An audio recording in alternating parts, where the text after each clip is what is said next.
Halo semuanya, selamat datang di Movie Drop. Gimana kabarnya nih? Semoga kalian dan keluarga selalu sehat dan bahagia ya. Kali ini, Movie Drop akan menceritakan sebuah film berjudul Into the Blue. Film yang disutradarai oleh John Stickey ini dirilis tahun 2005 dan menceritakan kisah penemuan tanpa sengaja harta karun di dasar lautan oleh sepasang kekasih yang berprofesi sebagai pencari benda antik bersejarah. Penemuan harta karun ini menjadi masalah setelah mereka juga menemukan bangkai pesawat di laut itu. Nah, gimana kisah dari film Into the Blue ini? Gak usah lama-lama lagi, langsung aja Mimin ceritain filmnya.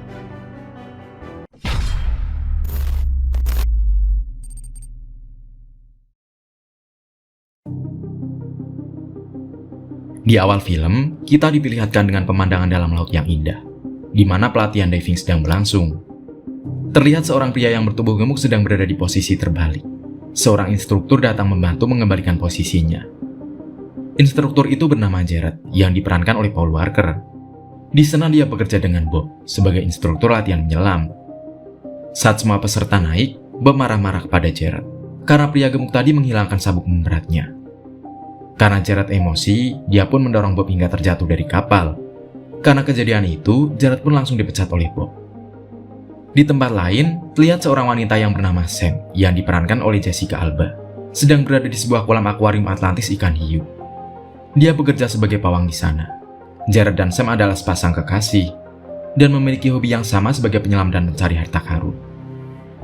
Suatu sore, mereka sedang berduaan di kapal Jared yang terlihat sudah usang.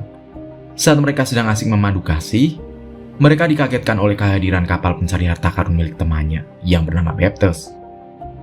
Baptist menawari Jared untuk bergabung dengannya, bekerja sebagai pencari harta karun. Namun Jared menolaknya dengan halus. Keesokan harinya, Jared dan Sam menuju ke Bandara Bahama untuk menjemput kedatangan sahabatnya bernama Bryce untuk berlibur. Bryce datang tidak sendirian. Dia ditemani kekasihnya yang bernama Amanda. Bryce yang bekerja sebagai pengacara menggunakan villa mewah yang ada di sana. Villa itu milik kliennya yang ditangkap karena kasus pencucian uang.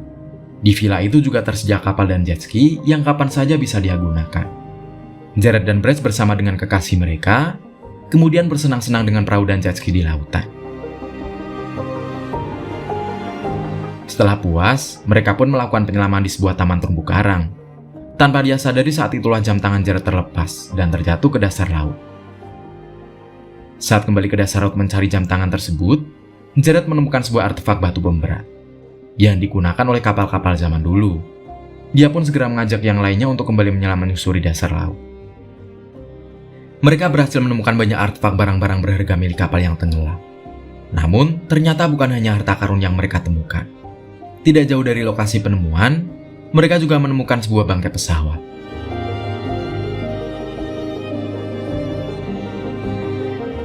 Setelah mereka masuk memeriksa pesawat yang sepertinya belum lama terjatuh, mereka menemukan tumpukan bungkusan kokain yang sangat banyak. Sepertinya, pesawat itu adalah pesawat milik mafia narkoba yang terjatuh. Bryce yang saat itu membawa satu bungkus kokain ke atas kapal, dibuang oleh Jared yang sangat anti narkoba. Di malam harinya mereka berempat membahas mengenai penemuan harta karun dan pesawat yang berisi penuh barang haram. Mereka tidak bisa melaporkan keberadaan pesawat itu kepada aparat yang berwenang, karena pasti akan ada banyak petugas yang akan berada di dekat harta karun yang mereka temukan. Untuk bisa memiliki harta karun itu, mereka harus mengklaimnya ke pemerintah. Sedangkan untuk mengklaim penemuan mereka harus tahu nama bangkai kapal tersebut dan dari mana asal kapal tersebut. Sedangkan untuk melakukan penggalian dan identifikasi bangkai kapal lebih jauh, mereka membutuhkan kapal dan peralatan yang harus memadai, dan tentunya akan membutuhkan biaya yang tidak sedikit. Bryce yang terlihat kaya, akhirnya menyanggupi biaya untuk menyewa peralatan dan perlengkapan yang mereka butuhkan. Pada keesokan harinya, Jared dan Bryce menemui seorang bos pemilik kapal dan peralatan mencari harta karun. Jared pun meminta Bryce untuk membayar sewa senilai $30.000. Namun saat mendengar pengakuan Bryce yang sebenarnya tidak memiliki uang, membuat Jared kesal padanya. Ternyata selama ini Bryce berbohong kalau dia memiliki uang. Sebenarnya dia adalah seorang penjudi yang sekarang terlilit hutang. Kini dia tidak lebih dari seorang pelarian yang melarikan diri dari penagih hutang karena dia telah meminjam uang kepada rentenir. Mereka pun melanjutkan identifikasi di dasar laut menggunakan peralatan seadanya. Setelah melakukan pencarian, mereka menemukan beberapa barang berharga.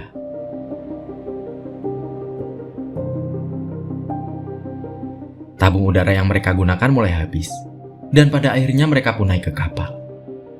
Jared yang saat itu terakhir naik ke permukaan terkejut setelah dia tidak melihat Amanda di permukaan. Dia pun bergegas meminta tabung oksigen, lalu segera berenang dengan cepat menuju bangkai pesawat yang dia yakin Amanda berada di sana. Setelah berada di dalam pesawat, dia menemukan Amanda yang sedang kehabisan oksigen. Untungnya di bangkai kapal itu masih ada rongga udara yang masih tersisa. Jared yang marah mengingatkan kepada Amanda untuk tidak mendekati pesawat itu lagi. Setelah berada di villa, mereka pun mengidentifikasi barang-barang temuan mereka. Dari hasil penggalian informasi yang mereka peroleh, barang-barang temuan mereka yang berupa belati, pistol, dan tanda misiu, mereka yakin kapal yang mereka temukan itu adalah kapal GPR. Kapal tersebut di masa lalu memuat harta benda yang sangat banyak, seperti emas dan perak milik pedagang Prancis yang dirompak, yang diperkirakan nilainya sekarang lebih dari ratusan juta dolar. Untuk bisa menguasai harta tersebut, mereka harus bisa menemukan sesuatu apa saja yang bertuliskan GPR. Besok harinya mereka pun melanjutkan pencarian. Untuk menemukan sesuatu yang bertuliskan nama kapal tersebut, Amanda diminta tinggal di kapal untuk berjaga-jaga jika ada orang lain yang datang ke kapal. Setelah beberapa saat melakukan pencarian di dasar laut, akhirnya mereka menemukan sebuah meriam yang bertuliskan GPR. Karena persediaan oksigen di dalam tabung sudah menipis, mereka bergegas mengangkat meriam itu dengan dibantu 2 buah balon udara agar bisa sampai ke permukaan. Amanda yang saat itu sedang berjemur dikagetkan oleh kehadiran kapal polisi patroli. Para polisi yang merasa curiga karena tidak mengenal Amanda melakukan penggeledahan dalam kapal. Di saat bersamaan di dasar laut, meriam yang diangkat dengan pelampung mulai terangkat. Namun, mereka bertiga dikagetkan oleh kehadiran kapal lain yang datang ke kapal mereka. Untuk menghindari kecurigaan, Jared terpaksa melepaskan salah satu tali pengikat pelampung udara tersebut agar meriam itu kembali ke dasar lautan. Tanpa diduga, hal itu malah membuat Bryce ikut tertarik ke dasar laut dan membuat salah satu tangannya terjepit meriam. Untungnya Bryce berhasil diselamatkan oleh Jared. Setelah itu mereka segera naik ke kapal. Para polisi yang mengenali Jared dan Sam segera pergi meninggalkan kapal mereka tanpa curiga. Pada malam harinya, mereka pergi ke sebuah diskotik untuk bersenang-senang. Di sanalah teman Jared bernama Danny memberikan informasi tentang kedatangan orang yang tidak dikenal dan memaksanya berbicara, menanyakan bersama siapa Jared pergi dan kemana dia menyelam. Hal ini membuat Jared curiga. Ada orang lain yang sedang mencoba memata-matai mereka. Sementara itu, Bryce berkelahi dengan seorang pria yang juga pemilik bar bernama Primo. Dia cemburu karena Amanda didekati dan dicekoki obat haram oleh Primo. Pada keesokan harinya, Jared dan Bryce berhasil menemukan para mata-mata itu. Mereka berhasil mengusir mata-mata yang berjumlah 2 orang dan juga mengecohnya dengan cara menyelam di tempat lain. Setelah mata-mata melarikan diri, Jared menemukan sebuah topi yang dipakai oleh mata-mata, yang mana dia mengenali dari mana topi itu berasal. Dia segera mendatangi Baptist dan mengembalikan topi anak buahnya, serta memperingatinya agar menjauhi mereka. Setelah Jared dan Bryce berbincang di tepi pantai tentang uang yang mereka harus dapatkan agar bisa memiliki harta karun yang mereka temukan, Bryce mengusulkan kepada Jared untuk mengambil beberapa bungkus kokain, lalu menjualnya ke seorang bandar kenalannya. Namun Jared dengan tegas menolaknya. Pada malam harinya, Bryce yang tidak berhasil membujuk Jared akhirnya berinisiatif pergi bersama Amanda ke laut untuk mengambil beberapa bungkus kokain di dalam bangkai pesawat. Keesokan harinya, mereka pun pergi mendatangi Primo untuk menjual kokain tersebut. Sementara itu, Jared yang sedang membersihkan kapalnya tiba-tiba mendapat telepon dari Bryce yang memintanya untuk datang menemuinya di sebuah kapal pesiar di tengah laut. Setelah berada di dalam kapal pesiar itu, Jared menyadari kalau mereka dalam masalah besar, di mana Bryce dan Amanda telah menjual kokain yang mereka ambil kepada mafia pemilik kokain itu. Pemimpin mafia itu menyuruh mereka untuk mengembalikan kokain yang mereka temukan, namun Jared menolaknya dengan memberikan alasan kalau mereka tidak akan bisa melakukannya, mengingat mereka tidak memiliki uang yang cukup untuk menyewa kapal dan peralatan yang mereka butuhkan untuk mengangkat kokain itu. Sang mafia pun memberikan uang kepada Jared dan memberikan tempo waktu kepada mereka selama 12 jam. Jika mereka tidak berhasil mengembalikan kokain itu, maka mafia itu menjadikan kekasih Jared sebagai jaminan. Malam harinya di dermaga, Jared sudah menyewa sebuah kapal untuk mengambil kokain. Sam sangat marah dengan keputusan Jared yang akan mengambil kokain itu. Jared berusaha membujuk Sam agar dia juga mau ikut melakukannya. Namun, Sam dengan tegas menolaknya dan memilih mengakhiri hubungan mereka. Akhirnya, Jared, Bryce, dan Amanda tetap berangkat menuju lokasi pesawat. Sebelum mengambil kokain di pesawat, mereka menggunakan kesempatan itu untuk membersihkan lokasi harta karun dengan cara menyedot pasir yang ada di sekitarnya agar bisa menemukan sesuatu yang bertuliskan nama kapal. Setelah beberapa saat, akhirnya mereka berhasil menemukan sebuah lonceng kapal yang besar yang bertuliskan ZPR. Mereka pun bergegas mengambilnya dan kemudian mengambil bungkusan kokain untuk diantar ke permukaan bersama mereka. Jared bersiap menariknya di atas kapal, sedangkan Amanda membantunya di bawah, dan Bryce masuk ke pesawat untuk mengambil bungkusan kokain yang lain. Tanpa disadari oleh Amanda dan Bryce, seekor ikan hiu menyerang dan menggigit Amanda. Setelah mengetahui apa yang dialami Amanda, Bryce segera membawa Amanda ke permukaan. Jared yang saat itulah berhasil mengangkat kokain dan lonceng menggunakan katrol, terkejut melihat apa yang dialami Amanda. Tanpa pikir panjang, Jared langsung memotong tali katrol, sehingga kokain dan lonceng pun terjatuh ke dasar lautan kembali. Hal ini dilakukan karena mereka harus menyelamatkan Amanda untuk dibawanya ke rumah sakit. Mereka tidak mungkin membawa kokain itu ke dalam kapal, karena bisa membahayakan mereka ditangkap oleh polisi. Sesampainya di rumah sakit, pada akhirnya Amanda tidak bisa diselamatkan. Dia harus mati karena luka gigitan ikan hiu sangat parah. Saat itulah, Sam datang ke rumah sakit setelah mendengar kabar itu. Pada keesokan harinya, mereka terlihat dikejar oleh Primo dan anak buahnya, karena tidak menepati janji mereka dengan bos mafia untuk membawa kokain yang gagal mereka bawa. Demi keamanan Sam dan Bryce, Jared memilih menyerahkan diri pada Primo dan mencoba bernegosiasi dengannya. Dia menawarkan kerjasama mengenai penemuan harta karun yang mereka temukan, yang memiliki nilai 10 kali lipat lebih besar daripada kokain itu. Sementara itu, Sam dan Bryce menemui seorang polisi yang juga temannya bernama Roy. Sam menjelaskan tentang kokain yang mereka temukan, dan kini mereka dalam bahaya. Roy segera menghubungi seseorang untuk meminta bantuannya agar bisa menyelamatkan mereka. Sementara itu, Jared bersama Primo datang ke kapal pesiar untuk bernegosiasi dengan kepala mafia. Terkejut setelah mendapati kondisi kapal berantakan dan anak buah mafia banyak yang mati tertembak. Primo menyuruh Jared untuk tiarap. Dia dan anak buahnya kemudian masuk ke dalam kapal. Namun setelah berada di sebuah ruangan, Primo mati ditembak oleh seseorang. Jared pun berinisiatif menyusul Primo. Di lantai bawah kapal, dia menemukan banyak mayat yang mati tertembak, termasuk bos mafia yang mati di dalam kamarnya bersama seorang wanita.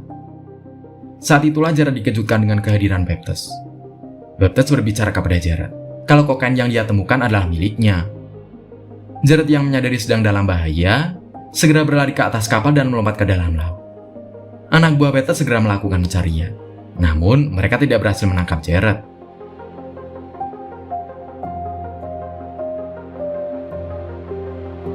Sementara itu Sam terkejut, karena orang yang diajak Roy untuk menemui mereka di dermaga, ternyata adalah Baptist.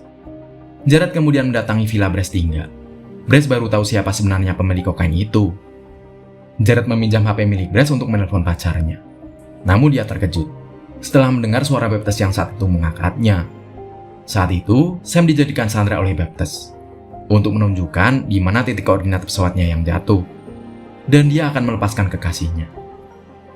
Namun Jared menolak memberitahukannya. Dia menyuruh Baptist menemuinya di sebuah tempat jika dia ingin kokainnya selamat. Jared dan Bryce kemudian menyusun rencana. Sementara itu, Ray yang meminta Baptist untuk melepaskan Sam malah ditembak oleh Baptist yang sedang marah. Di tengah laut, Jared dan Bryce mendatangi sebuah kapal nelayan milik temannya untuk meminta bantuan. Jared meninggalkan Bryce di kapal nelayan itu. Dia pun pergi sendiri menggunakan speedboat untuk mendatangi kapal Baptist.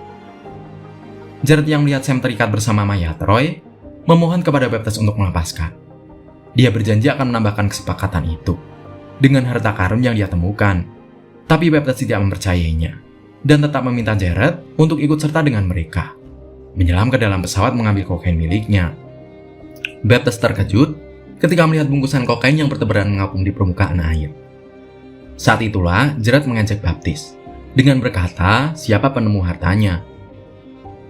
Gerard pun melompat dari kapal dan menyelam ke dasar laut. Dia berencana untuk menghancurkan sisa kokain tersebut.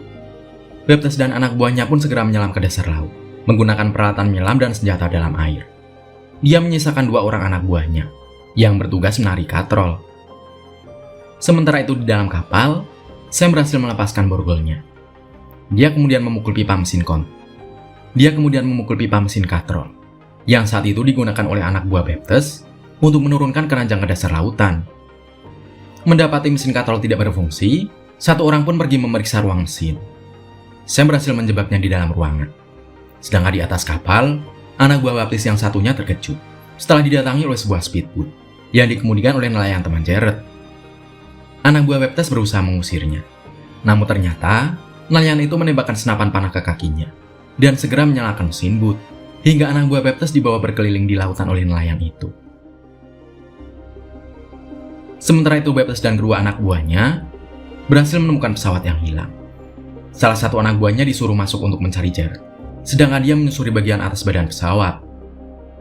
Dia terkejut ketika menemukan sebuah lonceng kapal yang bertuliskan GPR terletak di atas pesawatnya. Sedangkan di dalam pesawat, Brice yang sudah berada di pesawat lebih awal berhasil menemukan salah satu anak buah Baptist. Dia juga membawa tabung oksigen untuk digunakan bersama Gerard. Baptist lalu masuk ke dalam pesawat dan menembakkan senjata ke Gerard dan Brice. Beruntung tembakan itu meleset. Saat Gerard dan Brice berenang keluar pesawat, anak buah Baptist membidik Gerard dengan panahnya. Brice yang menyadarinya segera berenang melindungi Gerard, sehingga senjata itu mengenainya. Gerard langsung menembak anak buah Baptist dan mengenainya. Darah yang mengalir kemudian mengundang seekor ikan hiu, yang kemudian memangsanya.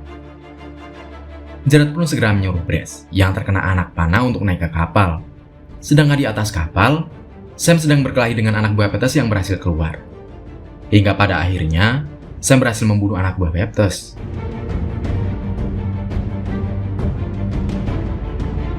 Sementara itu, Gerard yang berada di dalam pesawat hampir saja ditembak oleh Baptist.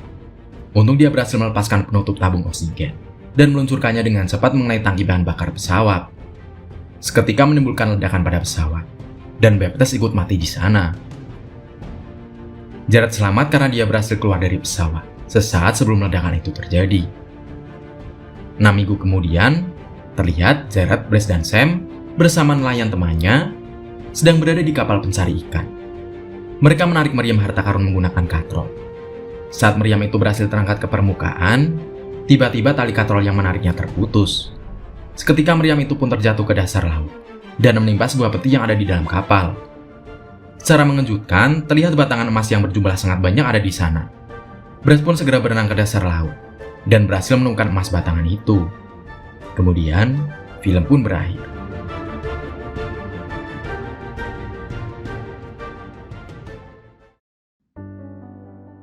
Pesan moral yang dapat kita ambil dari film ini, jauhilah barang haram, karena itu hanya akan menyusahkan kita saja.